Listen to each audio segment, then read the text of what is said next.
So, to conclude, I would give the floor to Masoud Yazdani. Professor João Ferreira de Almeida has already welcomed your presence in this conference, and should only repeat or reiterate our recognition for you to being here. And please.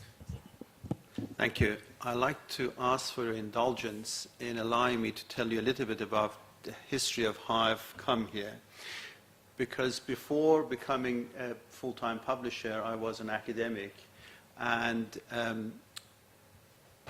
junior academic to begin with, in a field called artificial intelligence, where I was the honorary secretary of the Association for AI and Simulation of Behavior in Europe.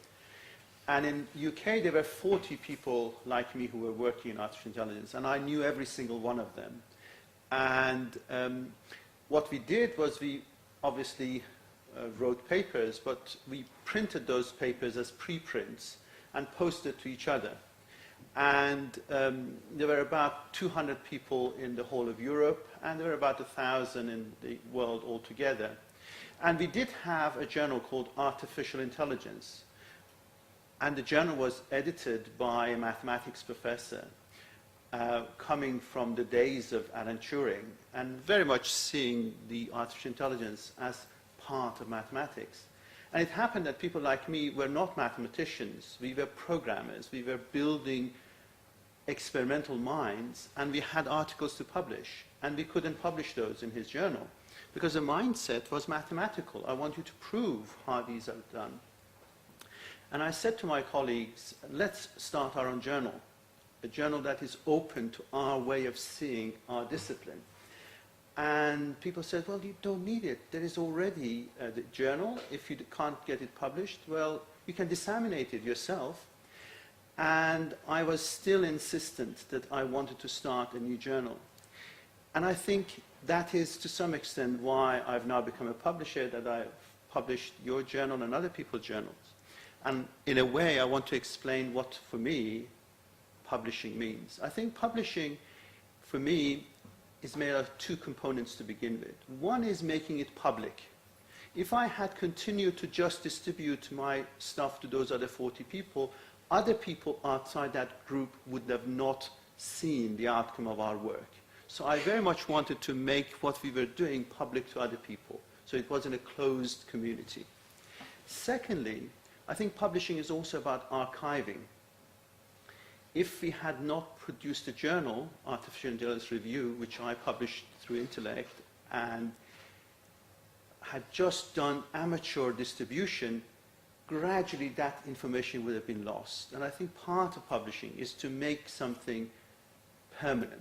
We know Kuhn talks about paradigms, and Kuhn talks about the reason we are human beings is because we have libraries, because we have managed to accumulate a cultural bank of knowledge that allows us not to repeat the same thing over and over again, build on top of each other's discoveries.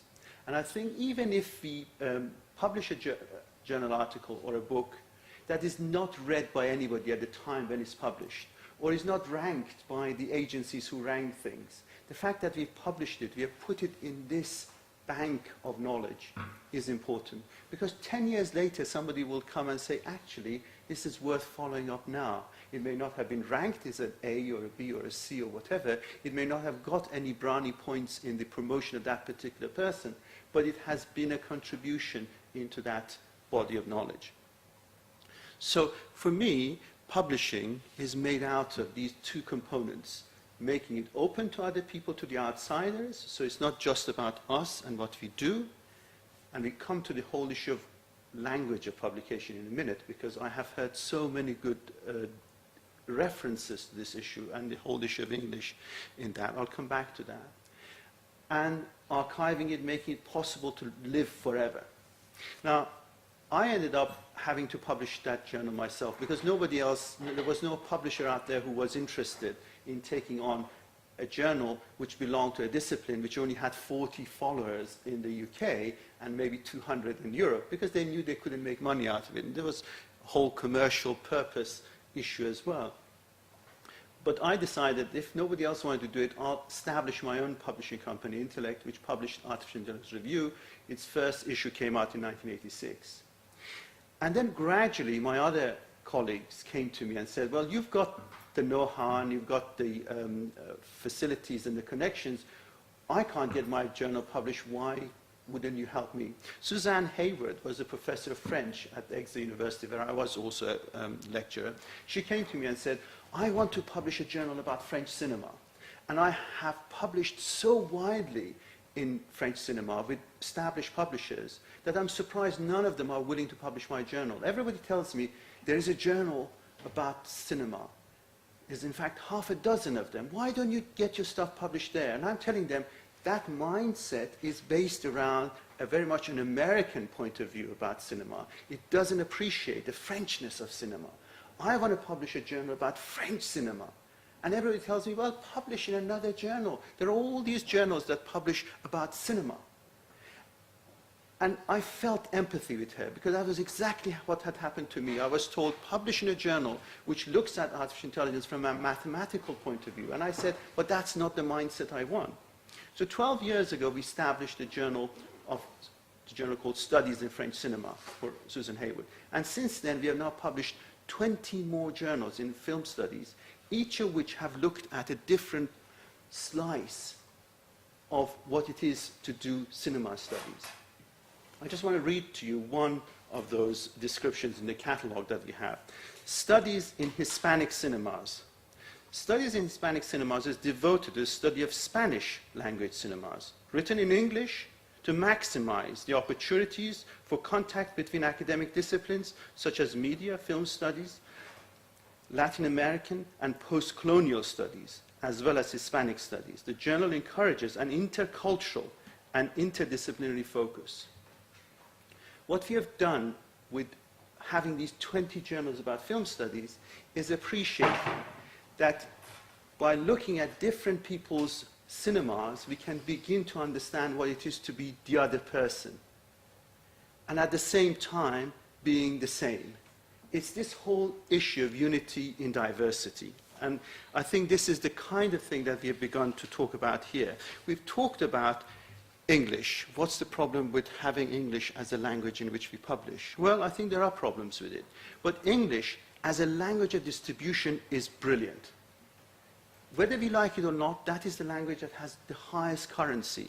And we would be foolish to avoid publishing in English in order to exclude all those other people whose mother tongue may not be English, but their only avenue of relating to our ideas is through English. The problem with English is when the language becomes a mindset. English as a cultural mindset is problematic. And I think that is what we have tried to address through Intellect as a project, as a research project, is to encourage other mindsets to come along with the Portuguese journal. We publish Catalan Journal of Communication. Yeah? Catalan. And I sometimes joke within Intellect, when we are talking as a group, that I wish we had never started the Catalan Journal. You know why? I wish we had started an East Catalan and a West Catalan. When you look at the Catalan issues, the most interesting discussions come along because of those inter-discussions. When you cut the slice so thin, you begin to see wonderful things happening that are not happening when you drown that voice in the bigger discussion. You know, you should not drown the voice of Catalan in the big voice of international communication. Because when you go to the International Communication Association meetings in the States, which are mainly held, it's all about American point of view of communication. And when you go to the international sessions, it's still about the American version of looking at international reality. It's not driven by the international point of view. So what we have done with the Portuguese Journal of Studies is we have said it's in English, but let us have the Portuguese drive it so that that mindset is driven there. I also think that we should be open to publishing in English language journals articles in other languages too. If you look at Intellect, we have a journal of Francophone Studies. And in that journal, we publish French articles. Because sometimes there is no time to translate that. Sometimes timeliness is important. We better publish it in its original language for now, and then get round to translating it in English later on. We publish in Arabic. We publish in Portuguese and Spanish in our Journal of Iberian Studies. We've just begun publishing in Mandarin Chinese, because that's where the action is.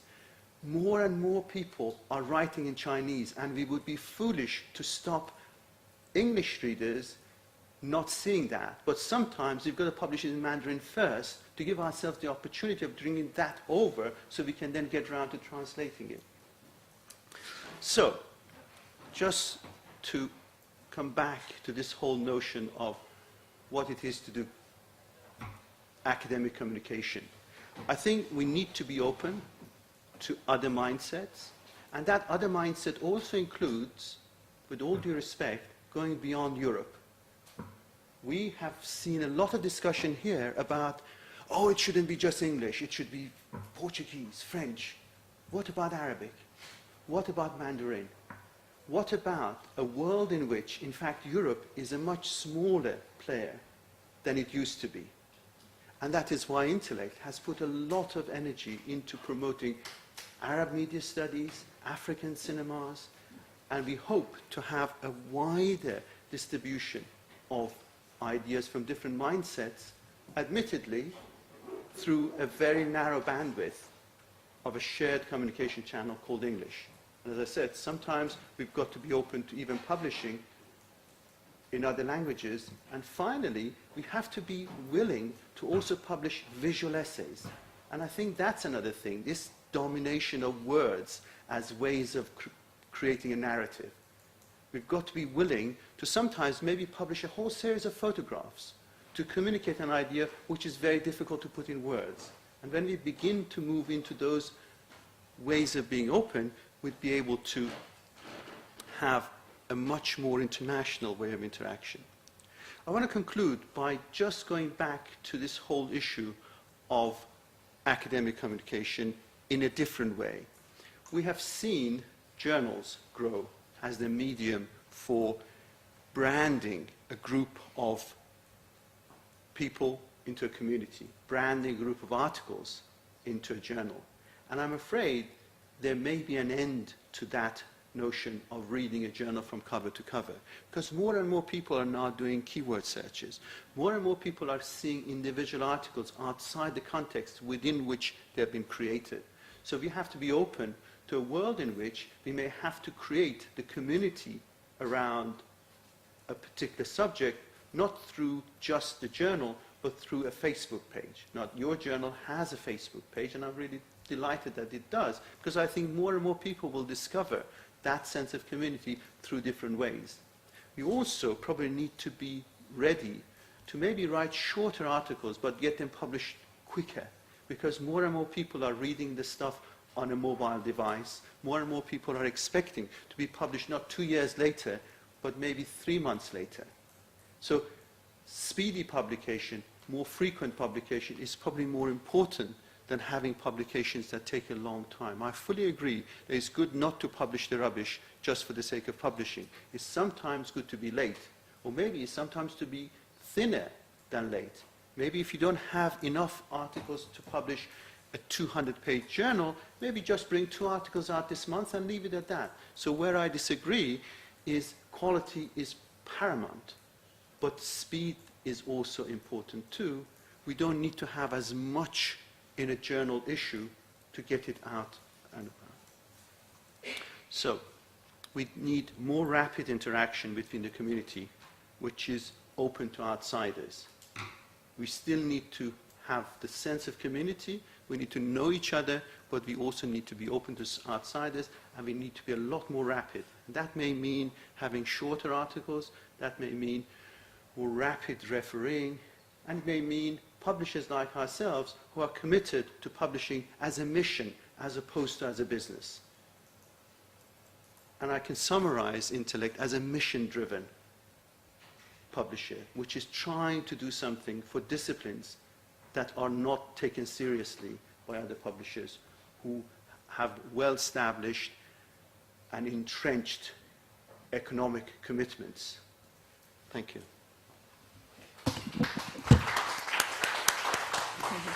Thank you, Masoud Yazdani, if I say it correctly, for this very interesting history of the emergence of intellect, and I would maybe stress your inspiring concept. I would maybe say ideology of publishing. You know, really, well, interesting how you see your mission with intellect, or in a context where, in fact, publications are mostly scientific publication, mostly driven by business of editing.